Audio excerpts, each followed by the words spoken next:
Well, hello there, and welcome back to Fabulous Folklore Presents. In this month's episode, I'm talking to Russ Williams, the author of Where the Folk, a Welsh Folklore Road Trip. Now, Russ grew up in Caernarfon in North Wales, where he was raised on Welsh stories, like the one about a mountain that would send you mad or turn you into a gifted poet if you camped out on it, or the one about the lost civilization drowned by the sea, and the one about the bottomless lake leading down to the Welsh Otherworld. He now lives in Cardiff. In this chat, we get into the origin story of the Devil's Bridge legend. We talk about whether stories can ever truly be claimed by one place, and an eccentric figure from Welsh history who has passed into legend and who definitely needs his own Netflix series. Enjoy.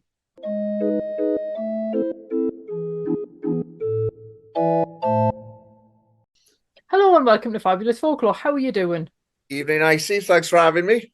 It's absolutely fine. Obviously, we're here to discuss your new book. What's its full title? Because I keep just calling it Where the Folk, and I know that there's a longer title than that. Yeah, so the subheading is it's got Where the Folk, a Welsh Folklore Road Trip. Cool. I think it kind of sounds like it almost sounds like a TV series waiting to happen. You're not the first to say that. I hope someone from the BBC is listening to this because, yeah, people do keep saying it. Well, I mean, we'll have so many celebrities like bimbling round in like camper vans and stuff. Why not? Yeah, that's it. I don't know. Yeah, maybe they're a bit cautious of the title. Maybe I know everyone who interviews me is very cautious when they say say the title.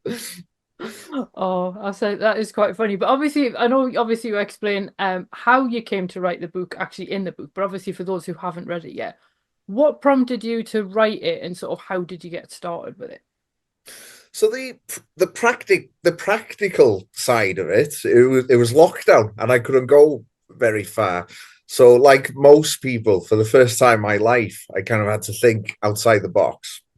Where can I go? There was no holiday abroad that year, even 20-mile limit. So it wasn't even where in Wales can I go. I had to go locally. And there's so many, if you live in an area, you've practically seen all the big touristy places. That's to see. So yeah, I just kind of stumbled across a couple of places, and someone told me, "Oh, did you know that's where that legend took place?" I was like, "All right," and I started looking for them then. So I had a collection of books on folk tales anyway. So I kind of read up on them and made a list where all the locations were. And when I started telling my friends about it, so many of them reacted by going, "Oh, I'm Welsh. I should know these tales, but I don't." And I just had this vague memory from school. So they were my audience then. So I put a blog together, called it Where the Folk, because I wanted to appeal to the general audience. Because I don't know about you, but a lot of my experience, I tended to find books on folk tales tended to be geared towards children, or they were the total opposite, very academic. So I wanted to meet everyone in the middle, if you will. And yeah, eventually more people than just my mum were sending me likes. And so I thought, oh, maybe this could be a book. So I approached a few publishers, and Calon agreed with me and said, "Yeah, this will sell."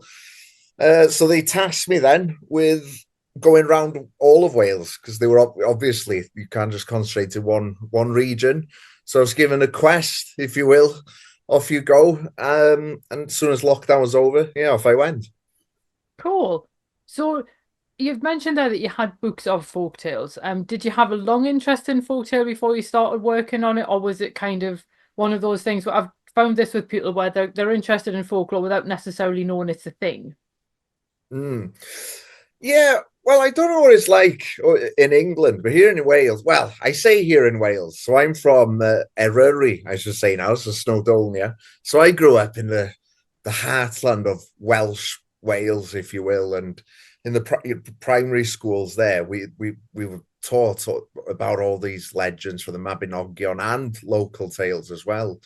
So as a kid, I grew up with these tales, but at the time, I not necessarily had an interest in Welsh folklore or folk tales in general, but I loved, it was the 90s. So you had the Disney Hercules film was out. So I think anyone at my age just had this interest in like the Greek myths specifically and all these old tales. So yeah, I had a general interest in mythology and what have you. But as soon as I kind of left school, it was at the back of my mind, really. And it wasn't until, like I said, I stumbled across these locations during lockdown that I started looking back and actually reading the Mabinogion for the first time in my life. And I think with reading them with mature eyes, you just get a greater appreciation for them.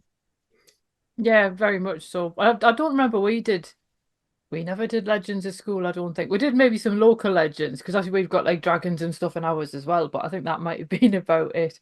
It might just be a thing schools like doing dragons with kids because who doesn't love dragons? Well, that's the thing. And one of the biggest misconceptions, if you will, that people have about one tale in particular. So in Wales, if you ask a lot of Welsh people, why have we got a red dragon on our flag? A lot of them will say, oh, wasn't there a story about the red Welsh dragon beating the English white one or something like that? And it is. And I used to work in a primary school in Cardiff, and they said, oh, Russ, you're into all the Welsh history and tales. Tell the kids that one. And I said, that's not how it goes. But for whatever reason, for primary school kids, they kind of tell them this tale, but it's only half the tale. And I won't get into it now, but there was a tale that if there were two dragons fighting, and Merlin prophesied that if the white one lost, then the Saxons would invade. And that over the years has kind of, evolved or devolved, if you will, into this very simple narrative and contemporary as well, is the Welsh and the English, not, the Britons and the Saxons. So I think, when it comes to primary schools, Welsh tales are, it is taught on a national scale. Yeah. I think that's quite cool. And I think it was interesting as I was reading the book as well, because obviously you've got that sort of combination of like travelogue for where places are and what they're like now as well. Mm. And then that exploration of folklore. So obviously you explained your reason why you got into that in the first place being lockdown. But do you think that like folklore offers a new way to see places that's perhaps richer than typical tourism? Yeah. See, weird, quite tricky to answer that because yes, it does, but also it's not that new. So if you look back, certainly the Victorian times, folklore tourism was pretty big. Well, it certainly was in Wales. I don't know about the rest of the UK, but what happened in Wales was Lady Charlotte Guest translated the Mabinogion into English. That was the first time in history that anyone wasn't a Welsh speaker actually learned about these legends. And at the same time, they translated them into French and German as well. So it wasn't just the English; it was just Europeans in general suddenly became aware of Welsh mythology. And you had places like Beddgelert and Devil's Bridge, then that just kind of, they turned into these, it was almost like a gold rush towns almost. So wherever these folk tales were said to have taken place, people were flocking there, and that hasn't changed. So those towns, even today, I worked in Beddgelert for 10 years myself, and people do go there specifically to see the grave of a dog from a legend. And without that legend, of course, people wouldn't be going there. So it's not folklore tourism is a new concept, but so as we had airplanes and all that come on the scene, people forgot about them and went abroad. What I learned as well is that you don't necessarily miss the busy tourist spots if you're going for looking into folklore. So a lot of the big castles in Wales, they've all got legends and tales attached to them. So you can go to those places, but you can also go off the beaten path. Like Wyddfa, Mount Snowdon is the busiest mountain in the UK. And I don't know, have you ever been there yourself? Have you I seen have how actually. busy it can get? Yeah. It was really busy, and considering it was absolutely freezing, I was quite surprised how many people were desperate to go up the mountain. I'm like, but it's so cold.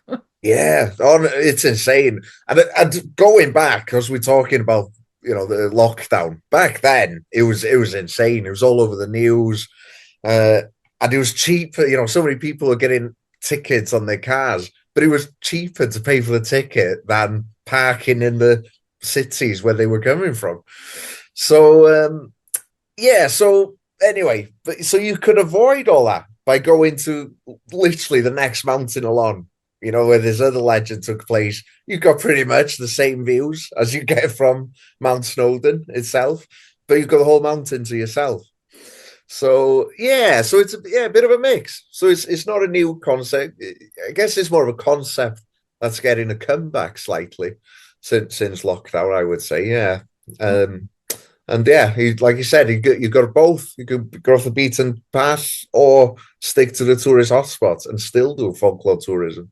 That's true. It's funny as well because I know not ages and ages ago now, I asked the good people of Twitter, as it was then, Mm, what actually got them interested in folklore in the first place. And there was a range of answers. Some people are through popular culture, so things like, Disney's Hercules and so on that you mentioned before. mm, Some people were just told them when they were little. Other people, they liked to learn the stories when they went somewhere new because it helped them to feel more like rooted in that place. yeah. And it was a way of like connecting with where they were. So, did you find that your road trip around Wales kind of helped you feel more connected to where you were, or was that a feeling that you already had sort of before you started, would you say? Oh no, 100%. Yeah, I'd agree. The first part, it wasn't a feeling I already had by any means. Well, I mean, don't get me wrong. I'm very proud of my Welsh heritage, and I'm really interested in Welsh history. So I thought I had a good grasp of Welsh history, and I felt quite close to the to my home nation. But after writing this book, I learned not just about the folk tales. I kind of knew the main ones, and I was like, wow, there's such an abundance of them that I never knew about. So I learned a lot about the folk tales. But by looking into the origins of these tales and visiting the places, you learn so much about localized history as well, which really just kind of blew my mind, really. And I stopped looking at Welsh history as on a national scale, and you almost get to know the personalities of these figures from history as well, because they're represented in these tales. And then so you get to learn, it's not just, oh, this king ruled that land and this guy invaded the other place. You suddenly get a taste of what they were actually like, these people. So yeah, I did feel a great sense of connection in that sense, but also on a personal level, by speaking to the people who actually live in these places and kind of having these interviews with them. And I know it sounds a bit cringy, maybe, or tongue in cheek, but I've honestly made so many new friends. And these, they're still emailing me today and saying, "Oh, I'm in Cardiff next month. We should meet up," or what have you. So yeah, I've connected with a lot of Wales, I say, and a lot of places I didn't even know existed. Hmm. Like you said, all the big places, Mount Snowdon, but there's about 90 mountains in Eryri or Snowdonia. Yeah. How many people can name the rest of them, right? Yeah. So, in terms of the local history, then, because that's something that I think sometimes we forget that can contribute to sort of legends and folklore as much as anything else can. Are there any sort of figures that you came across who are real, who you're like, why is this person not more well known? Why has this person not got a Netflix series? Did anyone kind of stand out for you like that? Yeah. Oh, honestly, I think I saw that a few times, but I got to be honest, the one that stands out when you mention Netflix series, right, is Dr. William Price. Yeah, the eccentric doctor. So yeah, very much a real person. So around in the Victorian days, and he was just an eccentric. He was a genius, but yeah, total eccentric. You can recognize there's a statue of him in Llantrisant where he spent his final years. And when you drive in, I thought that it was a statue of Bob Marley when I first saw it. It's just this guy with his arms outstretched, and he had this weird like kind of bear skin or something, or fox skin wrapped around him, and yeah. So, but the influence he had. So he cremated his son, even though the church didn't approve of it. So he cremated his son, and he went to court over it and everything, and as a result of that, that's why cremation became legalized and became a popular concept in the UK. So yeah, the great impact. also the ideas he had influenced the what Aneurin Bevan came up with for the NHS years later. Um, but there were all these kind of rumors about him that the way he healed people. So in one instance, he said that there was a man who was an alcoholic, and to get him to stop, Dr. William Price got him to throw up in a bucket. But while the guy wasn't looking, he threw a toad in a bucket. And he told the guy, "Oh, see that toad was living inside you. That was created by your alcoholism." And the guy never had a drink for the rest of his life, And that's just one of many. So he had all these tales that obviously could not be true. But yeah, he was very much a real guy. And him, honestly, I don't know how he doesn't have a film or a Netflix series. Yeah. And Robert Downey Jr., he did Dr. Dolittle, didn't he? And he based his interpretation of Dr. Dolittle on William Price. Actually, that's why he's got a dodgy Welsh accent in the film. I've never seen it, but I've heard the accent and it is dodgy. Oh, this is the thing though, when you come across sort of figures like that, you're like, why are you not more well known? Like, Yeah. that's the kind of stuff you can, people would watch it and go, oh, this has to have been made up. Yeah, that's the thing. And these individuals, they had such, a huge impact on our lives. Like I said, his ideas for he wasn't thinking of the NHS, but NHS, and Aaron Bevan came up with were based on what he came up with all those years ago, and cremation, all these things we take for granted. And this one guy had such a huge impact, and yet most people wouldn't be able to name him. Mm. And I was one of those people until I started writing the book. Mm-hmm. Well, now hopefully more people will know about him, so that's cool. Yeah. And obviously, one of the things that I've found really interesting, obviously getting to interview authors and so on, is obviously there have been a lot more books in recent years explicitly engaging with Welsh folklore, Welsh legends, Welsh witchcraft, Welsh fairies, and so on. And I know one thing that Dr. Dallas Badder mentioned once was the fact that when we speak of English folklore, it's like, oh, this is Shropshire, this is Norfolk, this is Essex, or whatever. But then this is Welsh folklore, and it's not broken into regions. Right. Do you think that books like yours will help people to like remember that Wales is actually a country of its own, and it has all these different regions and counties and things, and people will actually see Wales as more than just a region of England?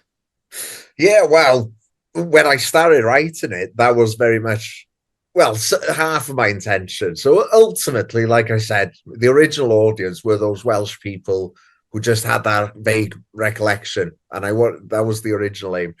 But then I was also like, yeah, it would be great for these tales to come back into the limelight, because one thing I learned, we were on about the Greek myths earlier, and a lot of people, and I was so into them, and these tales are so intricate, and so many characters and different layers of the relationships they've got.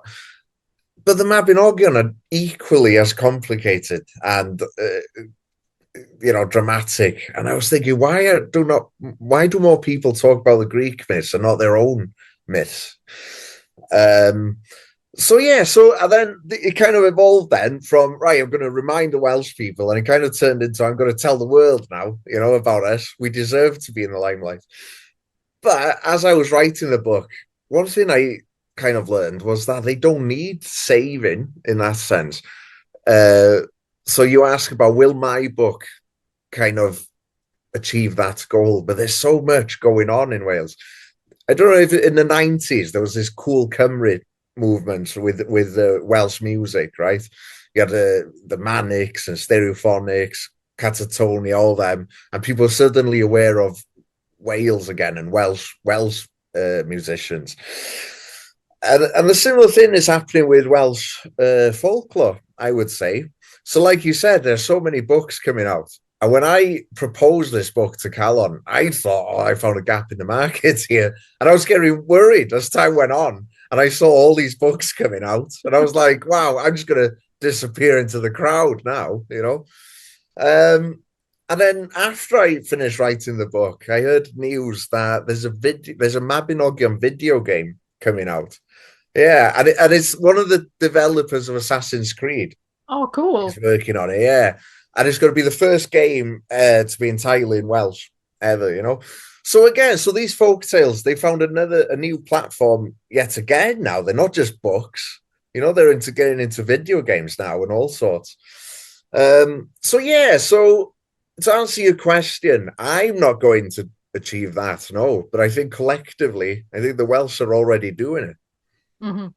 Because I think the other thing that I've noticed as well is obviously there can be a bit of a tendency, particularly from us English folklorists, to kind of refer to British folklore because obviously some of it is similar. Let's be honest, you get very similar story types in like Mm, all the different parts of the British Isles, because obviously people move around and take their stories with them.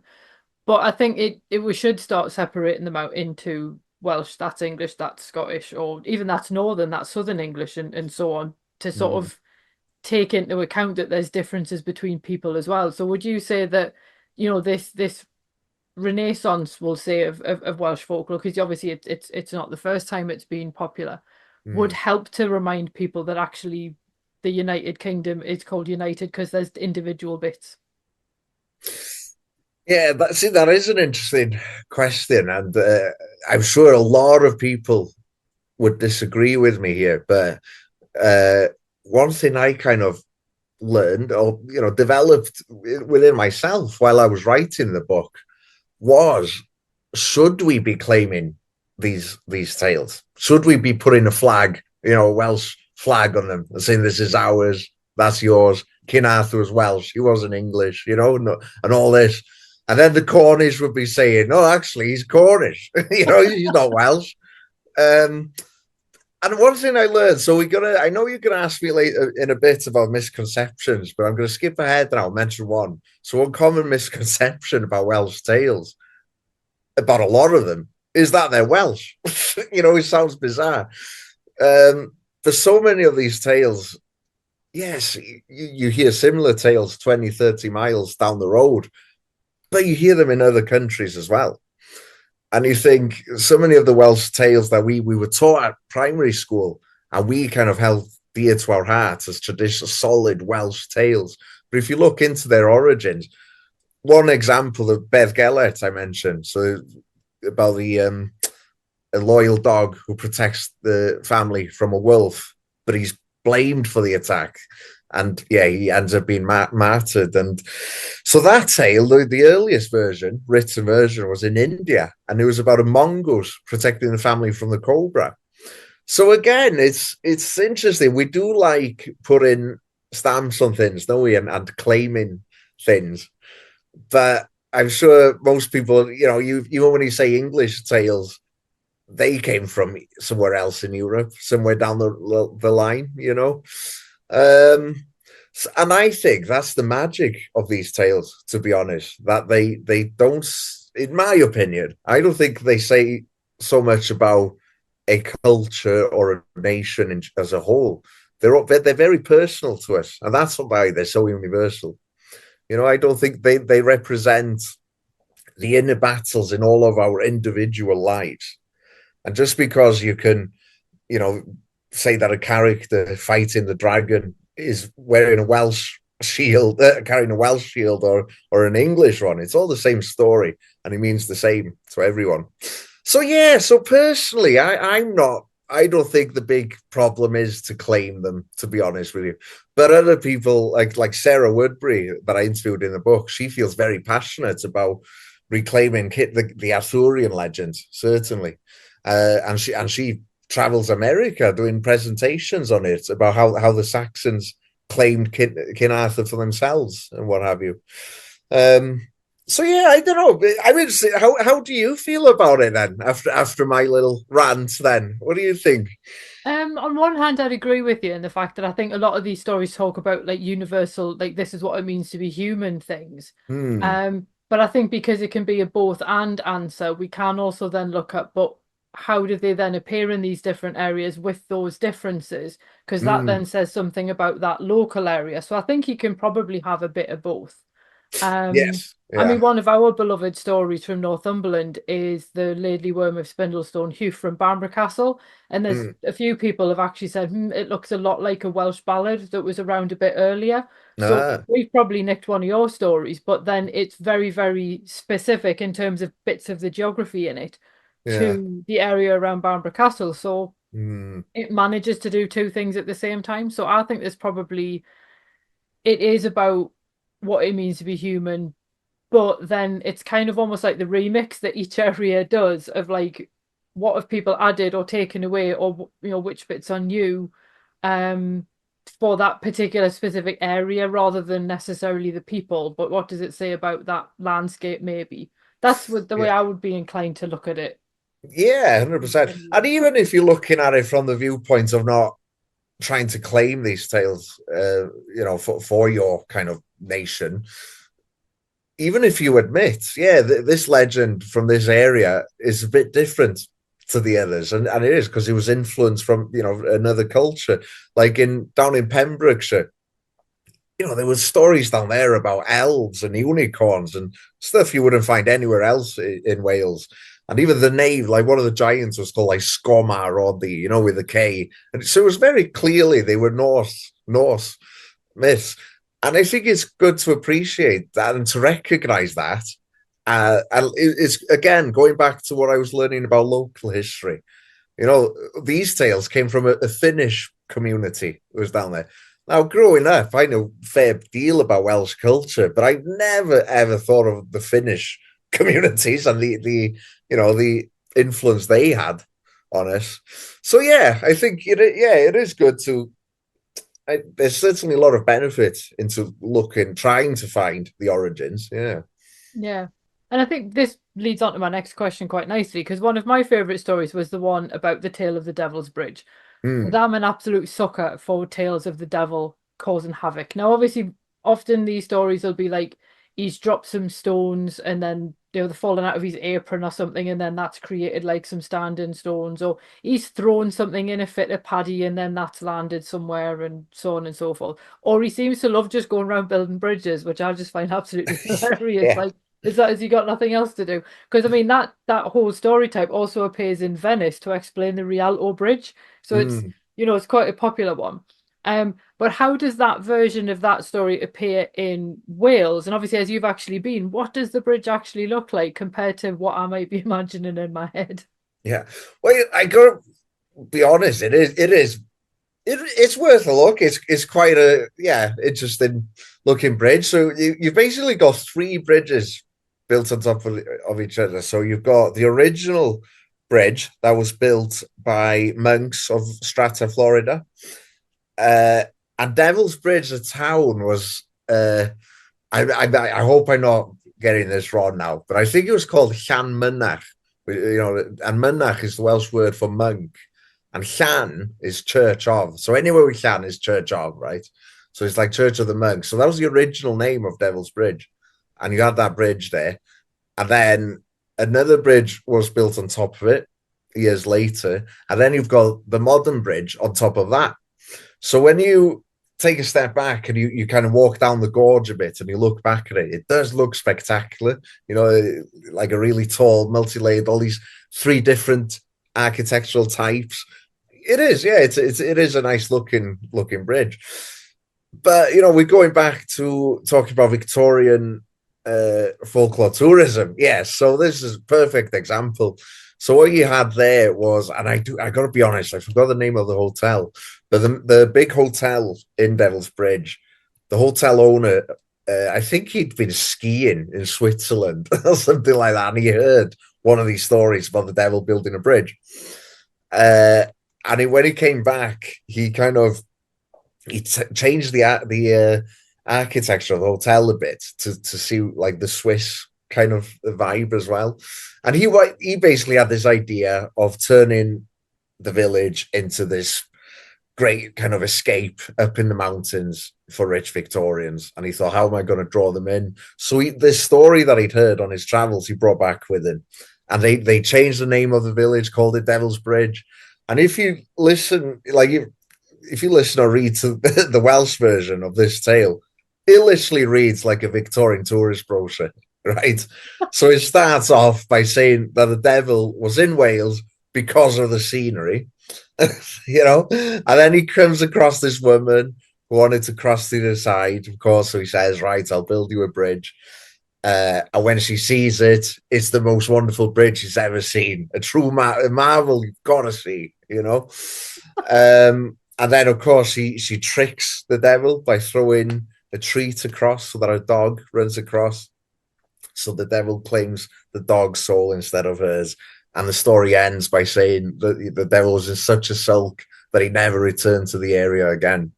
So you've got, and if you take a step back, you were like, right, yeah. So for a Victorian tourist, you've got beautiful scenery, a great bridge that's worth seeing. The devil will never be around there. You know, there's no sin. You know, it's this perfect place up in the hills. So yeah, I think that's a really interesting one, to be honest, and it kind of combines everything we've been talking about, hasn't it? I like that. I love the idea that someone's basically written it because it's kind of almost like a modern day sales page, where Yeah. kind of, everyone kind of like layers everything on to sort of make something seem more appealing. Mm. Yeah, no, I love those stories though, because it always makes the devil like he's supposed to be like, this master corrupter and blah. It always makes him seem a bit sulky and petulant a lot of Oh the yeah, yeah. Yeah, there's another. I don't actually know much about this guy, but have you heard of Jacko Kent? Jacko Kent? No. So Jacko Kent is his folk figure, and he's from. All his stories come from like the English Welsh border, and he's a bit of like a Robin Hood character. And some historians even think that it could actually been based on Owain Glyndŵr. So Owain Glyndŵr, when he lost, he'd taken Harlech Castle over, and then when the English took that back, Wales was lost again, and Owain Glyndŵr ran off and very much basically lived a bit of a Robin Hood life. Someone reported, I think he jumped out and robbed some English soldiers a couple of years later, kind of thing, and disappeared into the woods. So a lot of people think that this Jacko Ken's character could potentially be based on Owain Glyndŵr. But all of his stories are about tricking the devil. Yeah, and it's always the devil kind of runs off crying with his tail between his legs, and yeah. Oh, as I say, I kind of was end up feeling a little bit sorry for him that like somebody's like pulled the wool over his eyes or something like that. I don't Yeah. think they're meant to be sympathetic to the devil. Well, no, no.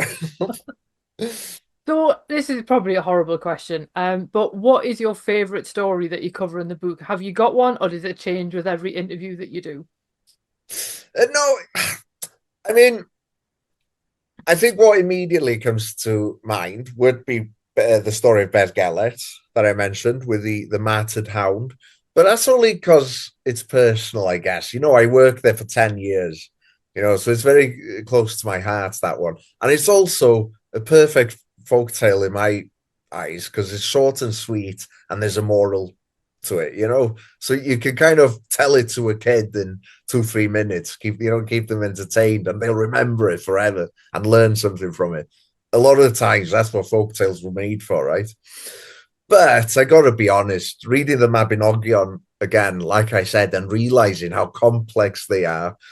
So my new favorite has to be the second branch of the Mabinogion. So that it's about a war between the Welsh and the Irish, and there's a Welsh giant called Bendigeidfran, and he kind of makes a deal with the Irish king that he can marry his sister in order to keep peace. But Bendigeidfran's brother Efnysien isn't happy about that. Not because they're marrying off their sister, just because he wasn't asked. That's what was bothering him. So he reacts by mutilating the horses of the Irish, which causes tension again. So it's a huge tale. I won't go through all of it, but it's basically the whole theme is war and how to avoid it and how awful it is. And it's about Efnysien is kind of like this. Efnysien and Bendigeidfran are always like the Loki and Thor. You go the good kin, you'll never do wrong, and Efnysien's this sneaky, mischievous brother. But ultimately, in the end, Efnysien sacrifices himself to save the day. So the Irish have the cauldron of rebirth So the Welsh are never going to win. And Efnisien jumps inside, sacrifices himself, and the Welsh win after that. So he's an interesting character. He causes the war, but ultimately kills himself to save everyone. So he's an anti-hero, and I love an anti-hero. Don't know about you. I always rooted for Batman over Superman. So yeah, so that's my new favorite. I think. Yeah, Cool. So is that the one with Branwen with the Starlings? yeah, that's right. Yeah, the talking Starling. Yeah.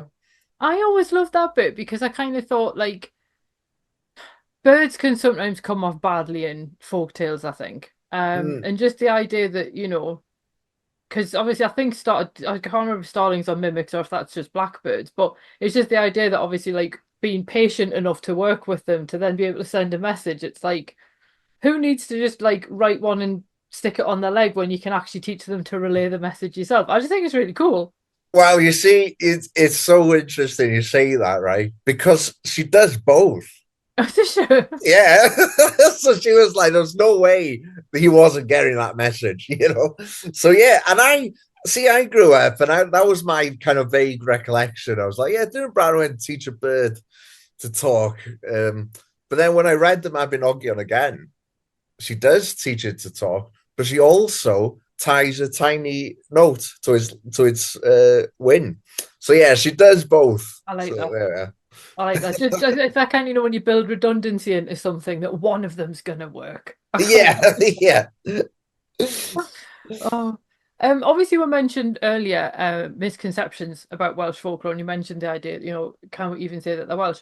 Would you say that you've run into people misunderstanding it maybe, or is there just something that people just keep getting wrong about it that you wish that people would pay attention to? Oh, yeah, that's an interesting one because, like we were saying, there's so many different versions to these tales, right? And it's impossible to find the definitive version, if you will. So, and I think 5 years ago, I would have been correcting people and saying, no, that's not how that went. Um, but one thing I've learned with folk tales is that they're meant to change and evolve, right? So whoever's passing them on, one of the experts I interviewed compared them to a virus, just they spread and they mutate. Yeah. Whoever Yeah. carries it on changes it slightly. So by their very nature, so it is. I mean, don't get me wrong. You could obviously mix two up and get it totally wrong. There are limits, but I also like the fact that everyone's got that freedom, to alter them slightly.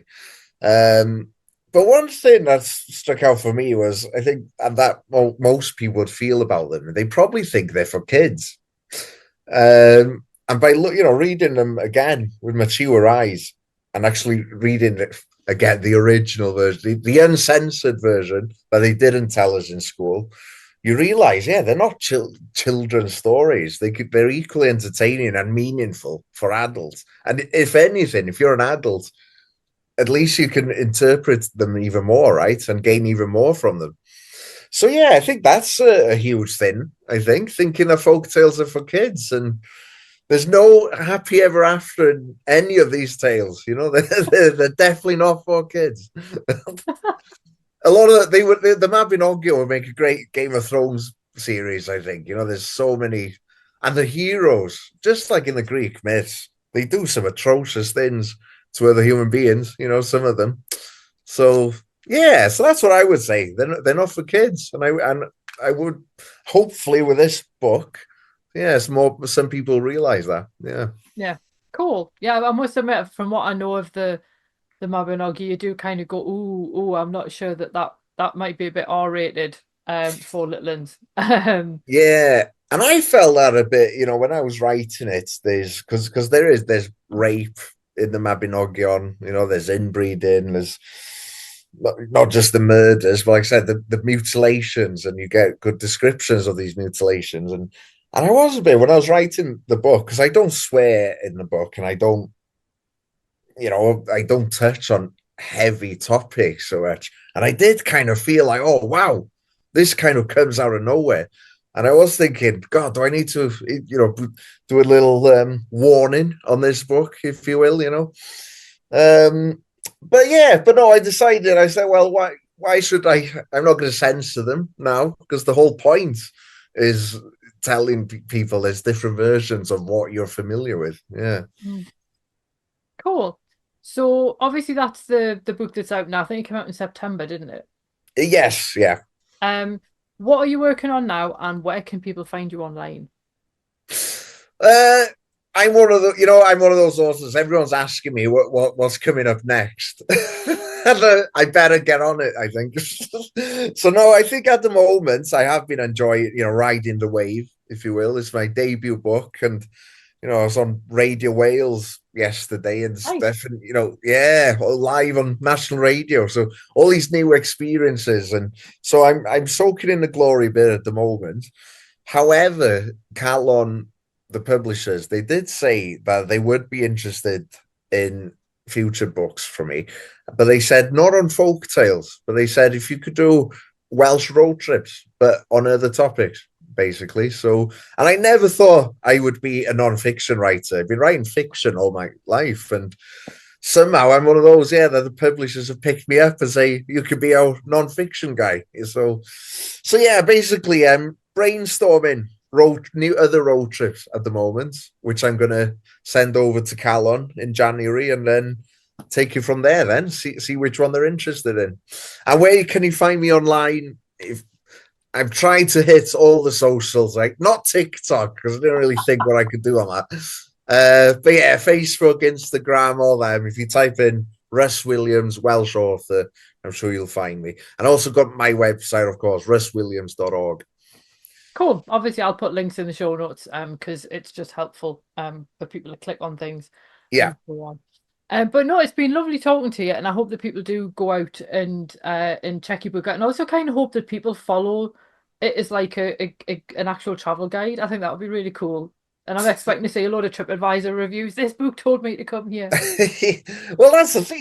Wales isn't that big, right? And you could basically take about a fortnight, maybe 3 weeks, but yeah, a fortnight you could do most of the book. Certainly, yeah. That's the challenge laid down then. Yeah. Oh, sorry, my voice went there. But yeah, it's been lovely talking to you, and hopefully people will enjoy the book. Yeah, yourself. Thanks for having me. All Thank right. you. Well, hello there. I'm just going to do a quick review of Where the Folk, a Welsh Folklore Road Trip by Russ Williams. Now, I was sent a copy of this by the publisher Calon, but what follows is my honest opinion. Now, this book takes the form of, as you might imagine from the title, a road trip around Wales, and each chapter is sort of split into a location and the folklore associated with it. So, in each chapter, you are introduced kind of to a legend or a piece of folklore or a piece of local history in some cases, and then Russ goes to the place to actually see what's still left, see what's actually still available to be seen, and all that kind of stuff. And as a result, you end up with a book that's kind of part travelogue, part folklore book. And what's really cool is it then really roots the folklore in that specific place. And because it's about what the place looks like now, it also helps you to envision what you might see should you go. Now, obviously, in the interview that I've just done with Russ, he does reckon you probably could do most of this road trip if you did actually just take a couple of weeks driving around Wales. So there's a challenge if you would like to have a go at that. And it was really interesting because I have actually been to Wales a couple of times, but I've always been up in North Wales. So it was quite good to hear about places, obviously, in South Wales that I haven't seen yet. And it was sort of finding out those stories associated with some of the places that I did know, but then also for the legends that I know, then hearing the folklore that went with them and the actual place that went with them. So it's really interesting. It is really cool because even if you know a lot about Welsh folklore already, or you've heard quite a lot of the legends, or some of them are quite familiar, or maybe some of them you knew a long time ago and you've only just remembered bits of them, you'll still get quite a lot from the book because of that combination of here's the legend and here's what the place is like. So it is a really interesting book for taking that particular approach to folklore tourism, as it were. So I really enjoyed it. Russ has a really engaging style, and he's that kind of author where someone's sort of just telling you like an anecdote over a coffee or something like that. So it's not like a highbrow sort of academic kind of title or anything like that. Not that there's anything wrong with highbrow academia, obviously that is me in my other incarnation, but it is a very accessible book and it's very age appropriate, I would say, in quite a lot of ways as well.